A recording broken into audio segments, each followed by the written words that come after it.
Hello and welcome back to the most prestigious week in the horticultural calendar. We've had a whale of a time so far, exploring gardens, getting expert tips and tricks, and just being surrounded by gorgeousness. And on the first day the gates open to the general public, there's plenty more still to enjoy at the RHS Chelsea Flower Show, an event supported by the Newt in Somerset. James is going behind the beauty of some of our favourite homegrown edibles. And I'm going to reveal how some really simple plant science can help you measurably improve the flavour and nutrition of homegrown tomatoes and strawberries. Toby shows us how to create a cosy bolt hole for when family life gets hectic. This is about plants that calm and envelop you and create a place of escape. First Date's maitre d' Fred Siriex reveals how lockdown led to a dangerous addiction to gardening. And I'll be revealing which of the houseplant studios has won this year's top prize.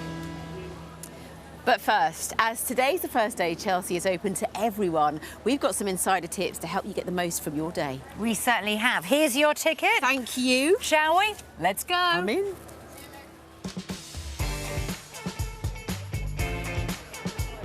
Now, over the course of the week, nearly 170,000 people are going to come to the showground. However, they're going to come through this gate and the majority of them are going to turn right and go up Main Avenue and take a look at the show gardens.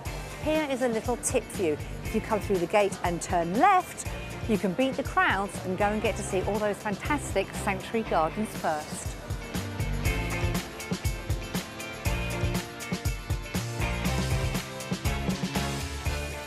Or you could arrive a little bit later. Now, the show closes at 8 o'clock, so here at Chelsea, it's not always a case of the early bird catching the worm. Well, if you like a bit of retail therapy, you are in the right place. If you don't believe me, just ask this lot. What have you bought? I bought some nice shoes. They're beautiful. Where are they going to go? In your garden? Yeah, hopefully. Hopefully. Stunning, look at those. You see, you can get everything here at Chelsea. Oh, can I just say, you look so, doesn't she look gorgeous? Yes, she's lovely. It's sold, sir. It's definitely sold. To the lady in the gorgeous hat. These are lovely, aren't they? You see, it's all about comfort and style when you come to Chelsea.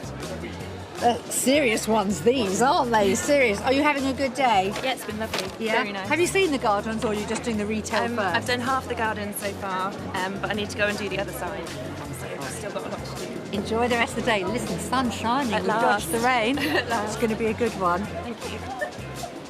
Nikki! Oh, this is the best shopping day ever. I'm very well. Have you bought anything yet? No, I'm just off to have a glass of champagne. You fancy one? Oh, well, I'm going to make a few purchases and then I'm definitely going to come and join you. All right, let's go. If you start to flag, there are plenty of places to grab a pick-me-up. You can get fish and chips, there's cake, champagne, and ice cream. Thank you.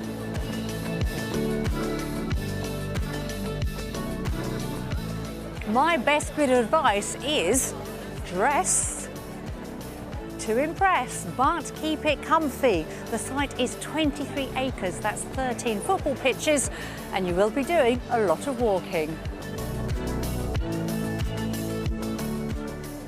Listen, however you decide to do Chelsea, trust us, you're in for a real treat. Right, on with the show. Gardens can be places to play, socialise, or just get your hands dirty. But they can also be the perfect place to escape to when things get a little bit hectic. In the latest of his design guides, Toby has tips on creating a peaceful retreat. You know the old expression about Muhammad and the mountain? Well, just because that peak won't come to you, it doesn't mean the good stuff, the streams, the rocks and the flowers can't come to your garden. This is a glorious little slice of Switzerland. It looks so naturalistic, it's got that wonderful feeling of escape about it. And the key is to break away from simply collecting plants that might grow in the Alps to planting them like Mother Nature. You do that and your garden can have that wonderful feeling of oasis and escape. So flowers like thrift are repeated as if they've self-sown along the borders. The same goes for the Edelweiss and the Saxifrage. This is a postcard from Switzerland. It just takes you to another place.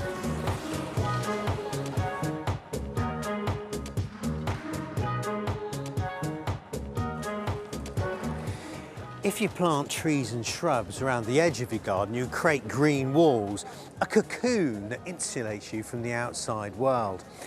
This is Jamie Butterworth's garden. I can't think of a better place to come and reboot the old batteries. Sitting here, I'm surrounded by umbels and wispy grasses. And I notice there's a design element that we can all copy in our own gardens. You see, not only is the ground sunken, but the beds are slightly raised. So shorter plants like salvia and cranesbills, as if they're grown on stilts, creating that green, flowery wall effect.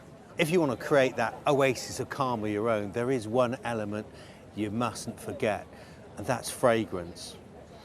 Now, it doesn't matter whether it's the herby aroma of the leaves of a sage or musky flowers of valerian, or indeed the winter flowering witch hazel. Now, that is a sweet one, but by using fragrance, it's so evocative. When you close your eyes and sniff a flower, it can not only transport you to another place, it can take you to another time.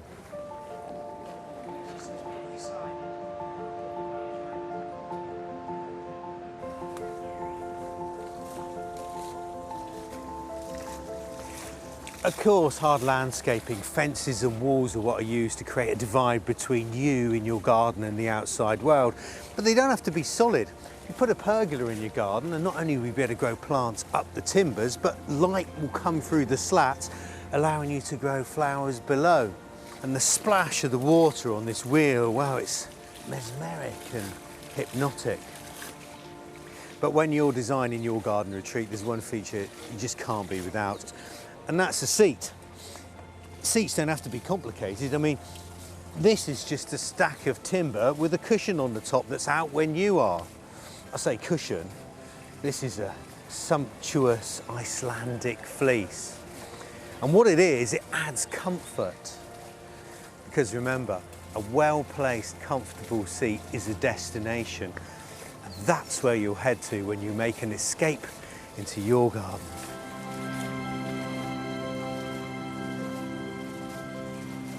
One of the most popular plants in British gardens has to be lavender. It looks amazing, smells gorgeous, and the bees love it. And with a tiny bit of know-how, it really is easy to grow. So let's go over to Mark for his handy guide.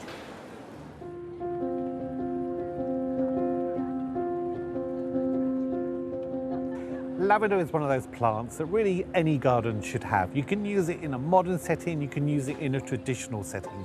For me, lavender brings back memories of my nan. She used to have it down the pathway leading up to her front door. And here we've got a really gorgeous cultivar. This is Lavandula angustifolia Folgate.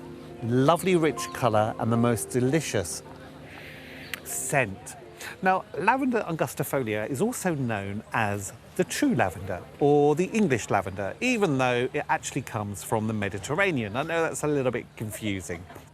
But the wonderful thing about it is it does have that incredible scent, actually more scent than the French lavender, Lavandula stocas. Now, the name lavender comes from the Latin lavare, to wash. And you know, lavender's been used in soaps, in shampoos, in everything you could think of, even the perfume industry.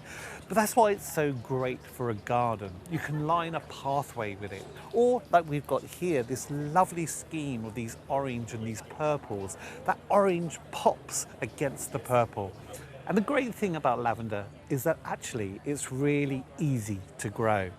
It's lovely mound forming, it's got a gorgeous habit to it. And when it comes to pruning, I know people panic, but all you need to do is once the flowering finishes, cut it back by about a third. Don't cut into the old wood, and then it will come back year after year, and then you can just enjoy that delicious scent.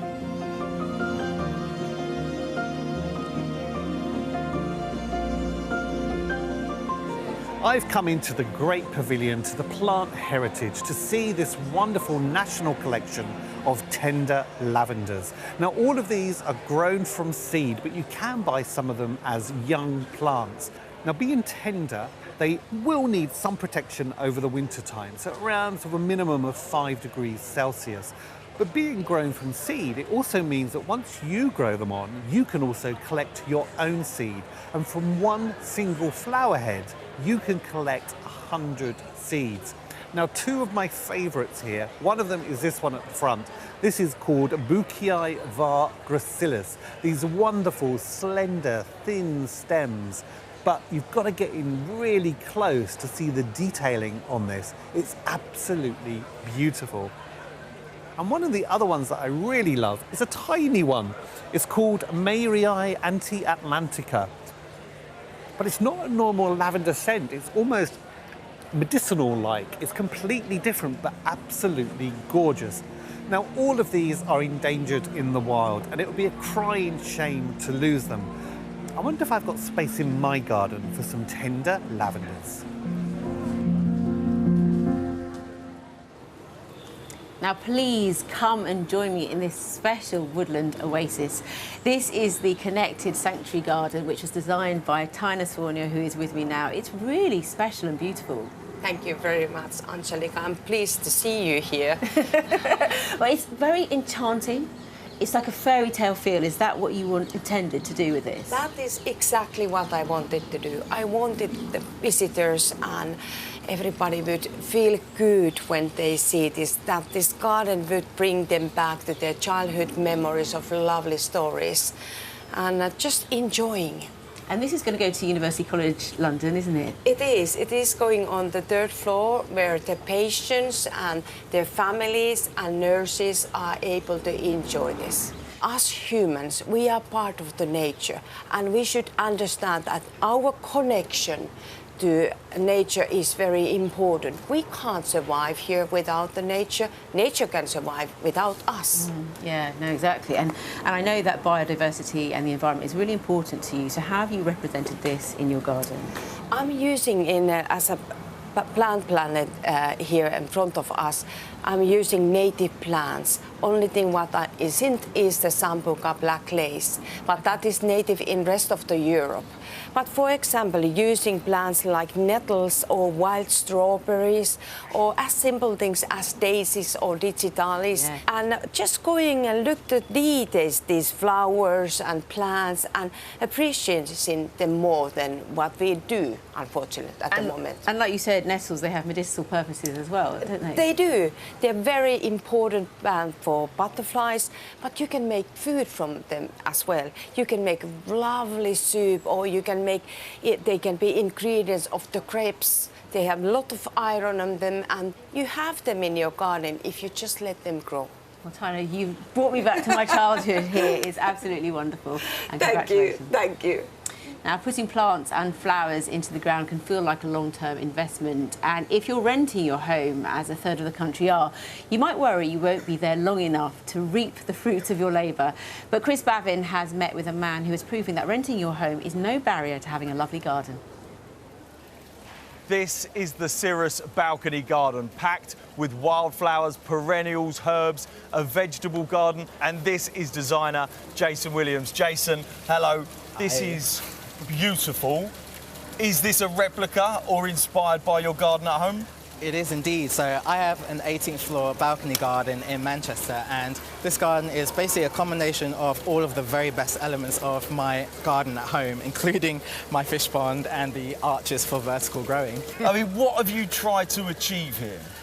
The idea is just showing accessibility. So, you know, these plants are from local inner city garden centres and nurseries, and showing that what you can do in a small space. And, you know, if anyone questions it, well, I've got the proof because I've got that garden. OK, so look, lots of people are renting now. I mean, have you got any advice to those that want to beautify a space but might not be there long term? Yeah, so for example, you know, even on this garden, the back wall is completely blank, and that's to represent the cladding that most of us have. So we can't put permanent fixtures on our walls. So you kind of have to use your containers to make that impact. You got your vertical growing. I tend to use plastic, lightweight containers, and that helps me also to keep the moisture within the containers, because with the wind and with the sun, it can be a real challenge when it comes to watering your garden. Because it's actually hotter the higher. Yeah, so the higher that you get, so my garden is normally around about 15 degrees warmer on a sunny day, which is really a tremendous difference. So mulching and heavy watering is something that I need to do in order to maintain my plants. It seems that, you know, utilising and optimising every inch is important. I mean, even your pond, your fish pond, you're growing in it, aren't you? Yeah, so everything in that fish pond is edible. So, you know, we've got some Javinica flamingo, we have some water lettuce, watercress, water nasturtiums, and it's really, really important for me to have that in the garden because I use the fish pond water to then fertilise the rest of the garden. Coming out into my garden and hearing the sound of the water really helps me with my anxiety, and it helps me to reflect and refocus my mind sometimes. And it's a really key, important part and element of the garden.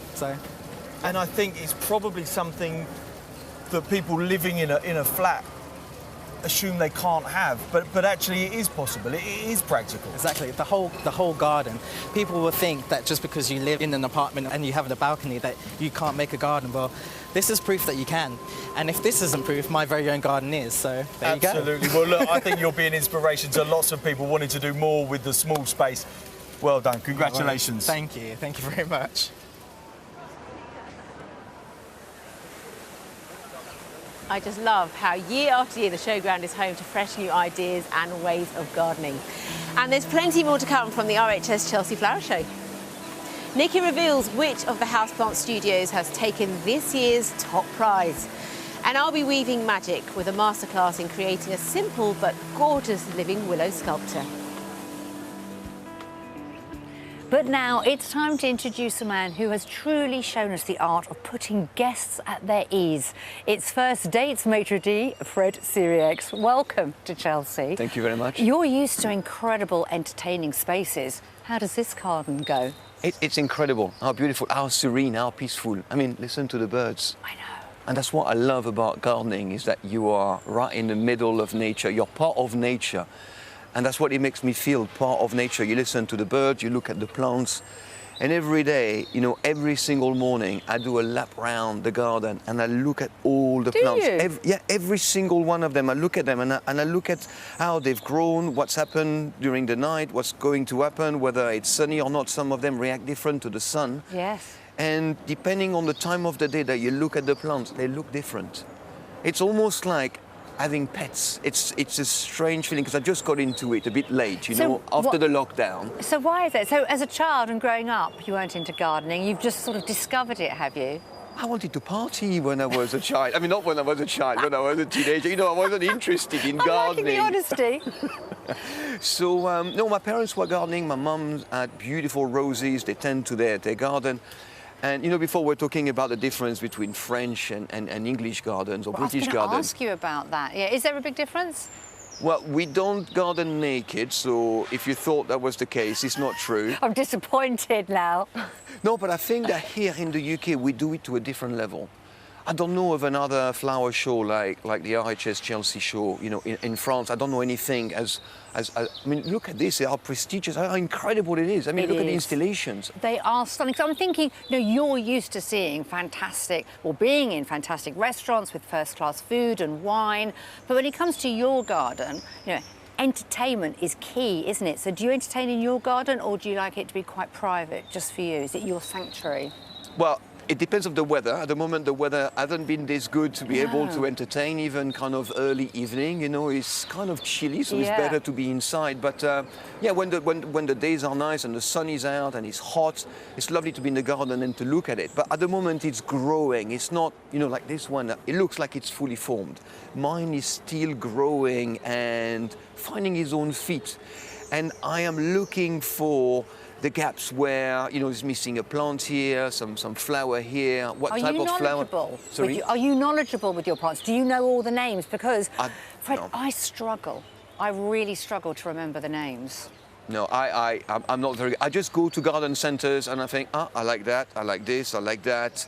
I just ask questions and see, you know, what could go with what, and when are they going to flower, all these beautiful flowers, you know? Any gardening dilemmas they can help you with on the grounds today? A lot of stuff, but I've got problem with bugs. Oh, Now, okay. I know that we all have to live on this earth We do, together harmoniously and everything like that, Yep. but they keep eating the leaves. And I've got these beautiful flowers, you know, that I've planted, and the slugs, they love the flowers. And I can see them eating at the flower, and I'm thinking, it's not fair. So a kind way of getting rid of the bugs, or perhaps we should say slowly moving them on. How about that? You're going to get some fantastic advice. I absolutely guarantee it. You're going to love walking around the grounds, and we'll catch up with you a little bit later on to see how you get on. Thank you very much. Thank you. Thank you. Willow is everywhere at Chelsea this year, woven into fencing, trained and of course simply as graceful trees. Willow is an incredibly versatile tree and it keeps growing even after you cut it, and it's really flexible. Now this is Heinrich Braun. He makes beautiful sculptures from woven willow stakes and he's going to tell us all about it. And you started this That's for right. willow in your own garden? Yes, I got 2 sticks of willow as a present when I bought an old farm some 20 years ago. And I was told that you can just take these and put them back in the ground and will start growing. And I really got fascinated by that. So I thought, why not, when you put them back, start to shape them into different things? So I started to do that. And now 20 years later, I'm here. And you're here telling us about it. I mean, this is such a beautiful, simple thing, isn't it? Yes. And I guess that's what you love about the art. This is simple, but you do much more elaborate things. Well, that's what I really like. So I started there. I still do those, but you can actually do anything that comes out of your mind. There are no limitations really. All you need is some willows, yes. And you will want them when they're dormant. So say the winter time, and you take cuttings. You could do it from your own garden, or you could get it online. And I mean, England is really a willow country. Yes. It's center of willow. Okay, so you have it everywhere, even in the wild.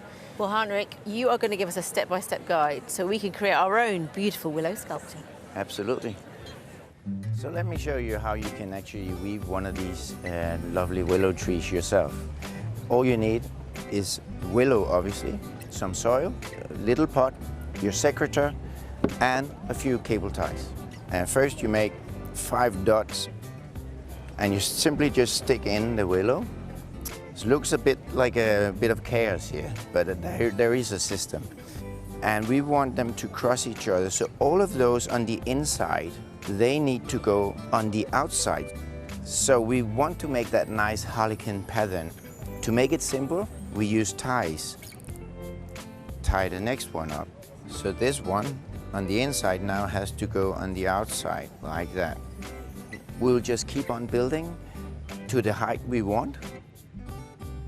All we need to do now is just push down the sword so that it becomes very nice and compact. Now we want to get rid of all the ties apart from the top row. The last 5 at the top, we need to leave them there because we want the trees to fuse. So what we need to do now is chop off the top, just about 2 inches above the tie. Don't get rid of these, as you can actually make a miniature one of what you've just done. And it will look like this, just a little shorter on the stem. So here we are, finished with weaving the tree. Just keep it well watered so that it stays moist. Heinrich, you're so clever. It looks complicated, but you make it look so simple. It is simple. Why don't I show you how it looks in 4 to 6 weeks? Let's do that. I'll move this out of the way. What will happen? It will start shooting on the whole stem, okay? Right. And we really only want it to shoot on the top. So you need to train the tree. And how do you do that? You take off those shootings on the stem up to the binding at the top. So take the meat off? Yes, simple job. Simple job. And this Yes. won't grow any taller. It will just be the shoots. You're absolutely right. So what the height we wove it to has also defined how tall the stem could ever go. Right. Okay?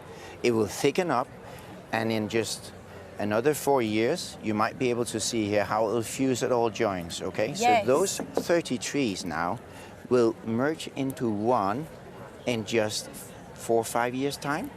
And it will look spectacular. Yes. I wouldn't recommend to have it in a small pot like this because 30 trees drink a lot of water, okay? Yes. So you would want it in a bigger pot or directly in the ground. The easy version is, of course, in the ground. You wouldn't have to water, only in the start. And what if you move house then, if you planted it? Yeah, see, that's one of the other beautiful and nice skills about willow. You can chop off all roots when it's dormant in winter, and you can take the stem and just get into your new garden or your new planter. If it's in summertime, when it's in leaf like now, what you would have to do is trim it a bit back and still keep a bit of a root ball, and then you can move it. So when this is 8-10 years old and beautiful, you don't want to leave it. Oh. Bring it with you. Listen, I'm sold, and I'm going to give this a go. Thank you so much, You're Heinrich. welcome. Wonderful. Now, James Wong is back with another fascinating insight into why plants look and behave as they do. And today, it's all about edibles. One of the best crops to grow if you want to have a really noticeable flavor difference are tomatoes. But to be able to do that, you have to understand the plant science behind why tomatoes create their flavor in the first place. And in horticulture, there are quite a lot of pieces of received wisdom that aren't really backed by very good science. And one of the top ones is the fresher, the better. That might be true in leaf crops and in herb crops, but in fruit, that isn't always the case. Funnily enough, when you detach a tomato from the mother plant, the fruit can actually detect that that detachment has occurred through lack of hormonal communication with the mother plant. But the fruit is still alive and it's constantly reacting with its environment. At this stage, its evolutionary imperative is to be eaten by an animal to pass on the seeds so they can grow the next generation. So they can become sweeter, they can become more aromatic and brighter in color. The thing you have to remember though is these are tropical plants. So if you take this and pop it in the fridge where it's approximately 4 degrees, it's a little bit too cold for the chemical reactions that produce those changes to occur. So if you simply take these and put them on a windowsill or your kitchen table where it's roughly 20 degrees, that chemical reaction can really spark into growth. So by simply repressing your desire to eat them straight off the vine, you can get measurably more flavorful and more nutritious fruit for really no extra work.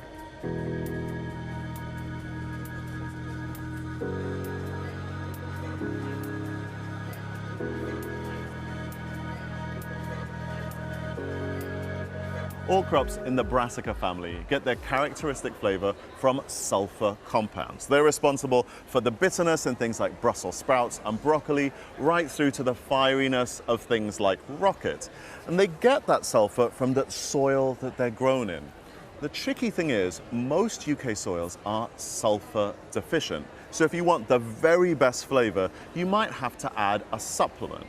The fortunate news is that's very simple to do. You can buy Epsom salt, magnesium sulfate, in any garden centre, and you just sprinkle it on the soil at the time of planting according to the packet directions. And the best thing is, those same sulfur compounds are also the antioxidants found in those crops. And they're produced by plants as a defense against insects. So that simple sprinkling can get you better flavor, better nutrition, and better tolerance all in one.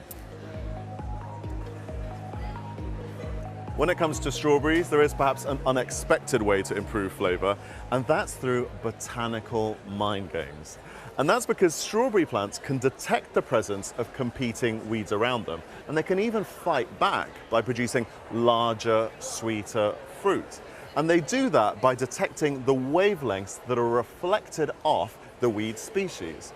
But there are now even commercial products, such as sheet mulching, that reflect the exact same wavelengths as the weed. So you get all of the benefits, but without the actual competition. And to me, that's the really wonderful thing about learning just a little bit of plant science, because it can really empower you in very simple ways to get measurably better results.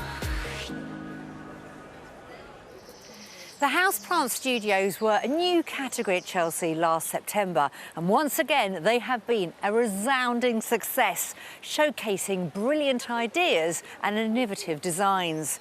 It's a tough ask for the judges to choose which they think is the best, but choose they must. And it was this one, Planet Studio, and this was the moment when Sue Biggs presented James Whiting with the award. So many congratulations, James. Thank you. Congratulations. Thank you. Oh, it's so great that you won. It's beautiful. Thank you. Absolutely fantastic. Honestly, dream come true. This is a really joyful space designed to look like a slice of city nightlife. There's a bar, of course there is, to provide refreshments for both people and plants, and a dance floor with a botanical show. And here's James. James, congratulations on the award. So well deserved. And I think what this illustrates so well is I think of houseplants in a home, but you've taken it to a different level, haven't you? You've taken it to the dance floor. Yeah. Yes, definitely. What was your inspiration? Why did you decide to create this space? Obviously, I love houseplants, but I also love music, and disco music specifically, and playing with colour and light, with leaves. I just always find it interesting.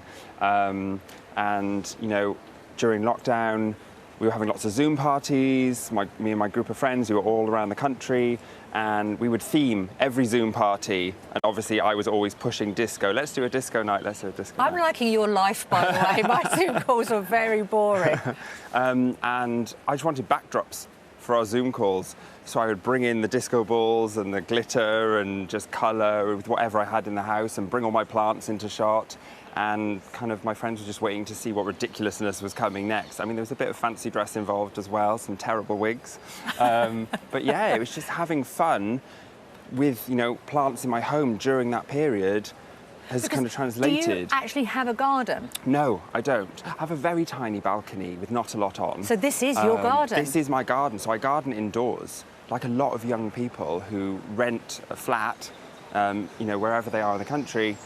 They use houseplants to garden, to have contact with nature and contact with soil, and you do everything in plant pots, and it's all very contained and considered. And it's a completely different way of gardening, you know, compared to a lot of the people that come to Chelsea. So well, it's a new side to horticulture, isn't it? Completely. Houseplants, houseplant collectors. Yes. You know, what are you buying? Spending Yes. your money on these incredible plants that you could have for years. Yeah. And it seems to be, can I say it, the young that are really driving it. Very much so. I kind of think of them as avant-gardeners. You know, they love design, they love fashion, they love music and popular culture, and, you know, social media really influences, you know, their decision-making as to what they like and how they shop. So, you know, plants are absolutely massive on social media now, and it's kind of, everyone wants to show off their houseplants and give them a name, and they form a relationship with them. You know, I think in a different way to gardeners who have gardens do, because they're next to your bed, they're next to your sofa. Yes. And, you know, when you're distracted from the television or the computer or work, whatever you're doing, you're noticing all the little details. And that's how I design. It's all about details. Oh, it is beautiful, expertly detailed throughout for the day, but also for the night. Well done to you and the whole gang that collaborated with you. Thank you, James. Thank you very much. Now, earlier I sent First Date star Fred Siriex off to consult the experts on some crucial gardening questions. Let's find out how he got on. I love coming to the Chelsea Flower Show. I love the atmosphere. But most of all, I love the flowers. Look at this. This is just spectacular.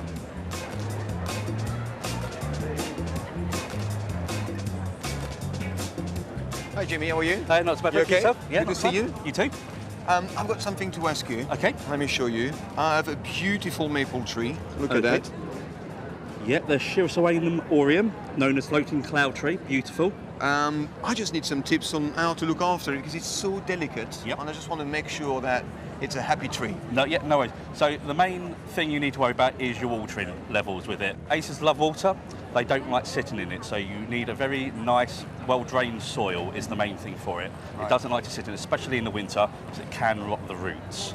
I planted it in a place in the garden where there isn't too much sun, where it's quite shaded. Okay. But there is half the tree which is in the sun for maybe 2-3 hours of the day, and the other half which got no sun at all. And the one that's got no sun at all is very, very green. I mean, the leaves are just the way I bought it. The other one have started to turn into this kind of red tinge. That's because of the light position. So with a lot of vases, you need to put them in the right light position. Some reds that love the sun, if you were to put that in a shaded area, will revert back to green. Really? because the sun mixes, I think it's the sugars within the leaves that make the colour changes throughout all the years. Right. Well, Jimmy, you're such an expert. Thank you you. very much. No worries. I feel I know everything I need to know now. I'm to going to know. open a nursery. Yep, See you indeed. later. See you Bye. later. Bye. Right, I know everything that there is to know about maple. Now I need to sort my bugs out. Stephen, I need your help. Certainly, Fred. I have bugs in the garden. Look at that. Oh. How can I get rid of them? Okay, that looks to me like what we call a vine weevil, which is a little beetle that will lay eggs in the spring and in the autumn in the roots of your shrub plants. Really? And then those eggs will hatch. And obviously then they'll feed on the leaves of your plant. And how do you get rid of them? Because this is such a beautiful plant, but Yeah. you see the leaves are just being eaten up. Absolutely, it is a beautiful plant. And the best way nowadays of getting rid of that sort of thing is to use a parasite called a nematode.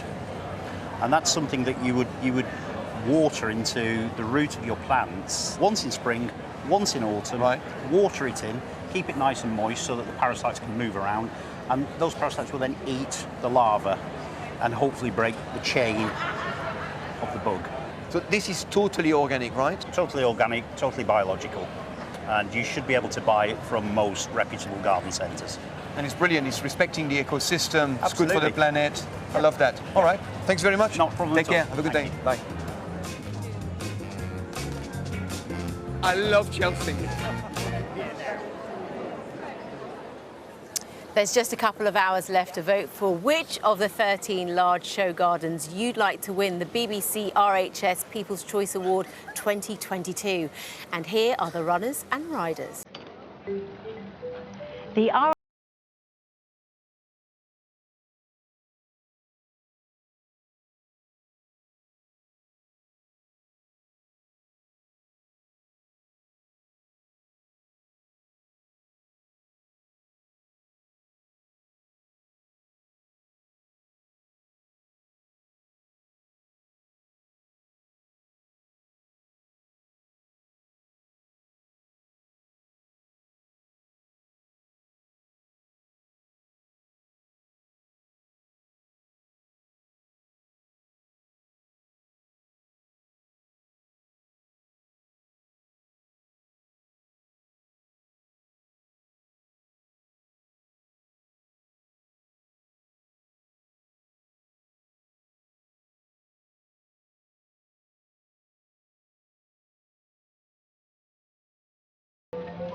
The RAF Benevolent Fund Garden by John Everis.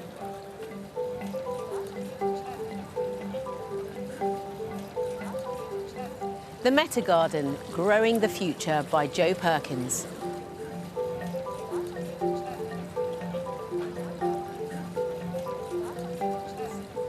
Medite Smart Ply, Building the Future by Sarah Eberly.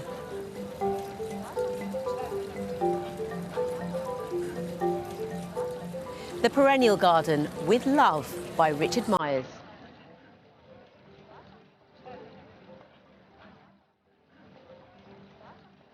The Bruin Dolphin Garden by Paul Hervey Brooks.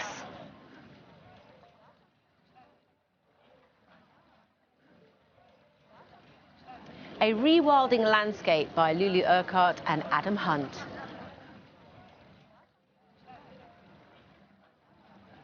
The new Blue Peter Garden, Discover Soil by Juliet Sargent.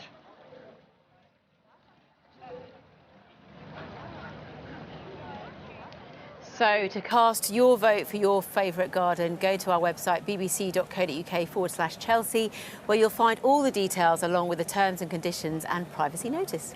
Voting closes at 7 p.m. tonight. Please don't try to vote if you're watching on demand and after the vote has closed.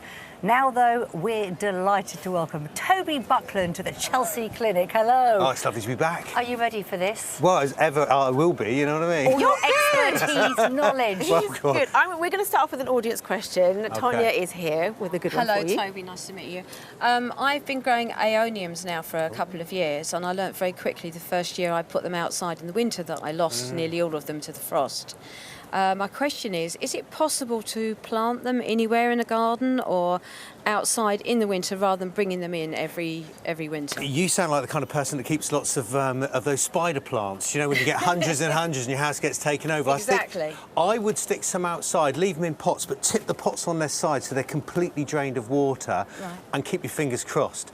But make sure you always have a few backups, the best ones, in on the windowsill. But to be honest, being a gardener, you can't be sentimental. You can't keep them all. No, but you can't plant them anywhere.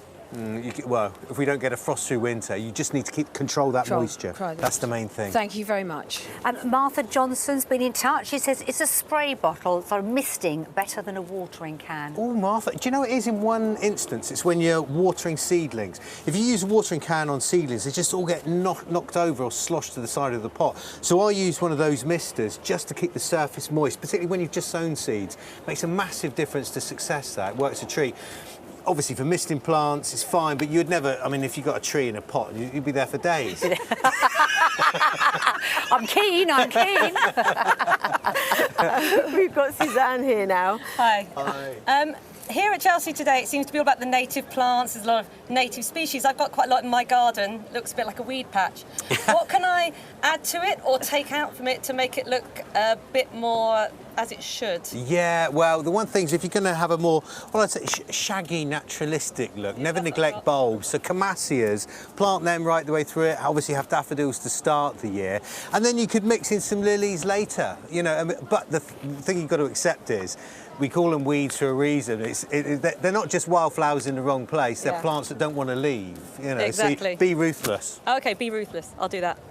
Here's another one which came through on socials. Saoirse Maynard says, what's the best soil to repot house plants? Are the different soils a scam or not? God, you know, it can seem like a rip-off, but when you think about houseplants, you've got cacti that come from deserts, you've got begonias that come from jungle floors, you've got orchids that come from the canopies of jungle, so they all need different types of environments, so that's why you buy the different types.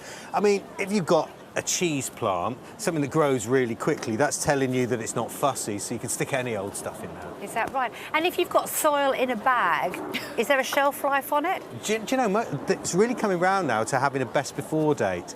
And as long as it's kept dry, I don't know where you keep your compost, Dickie. Is it outside the back door? I have bags everywhere, littered. You're looking at me because you know that I've got some outside and it's all wet. Well, you don't want to use that, really. No. You can use it for potting on larger shrubs and trees, but once it gets wet, all the fertilisers in it start to react to them, and it's just no good for seedlings. And some of them, because they've got chicken manure in them, well, you'd never know it when you first buy them, but if you get them wet and it starts to stew and brew. So if you get the sniff test and it doesn't smell right, don't use it. It's not what you'd want in your lounge. So keep your soil dry in a shed, out of the water. Dryness is everything. Keep that compost dry. Lovely. Toby, as ever, thank you so much. Loving it. Loving all of this. Do you know, I've just bought some gladioli bulbs inside, so I'm going to plant them when I get in. She's going to be asking you for all the tips, isn't she? Definitely. Thank you so much, and thank you for all your questions. That's all we've got time for, but we'll be back here at 3:45 p.m. tomorrow. We'll be joined by Soul star Misha Paris, and Simon Lysett will show us how to create a simple yet spectacular floral tablescape, just in time for all those Jubilee parties. Oh, I can't wait. In the meantime, don't forget to join Monty and Joe on BBC Two at 8 o'clock tonight with their roundup of the day at Chelsea. Plus, they'll be chatting with fashion designer Jasper Conran about his dreamy wild garden in Dorset. Ooh. That is it from us. Get voting for your favourite People's Choice garden, and we'll see you here tomorrow. Thanks very much. Good night. Bye-bye.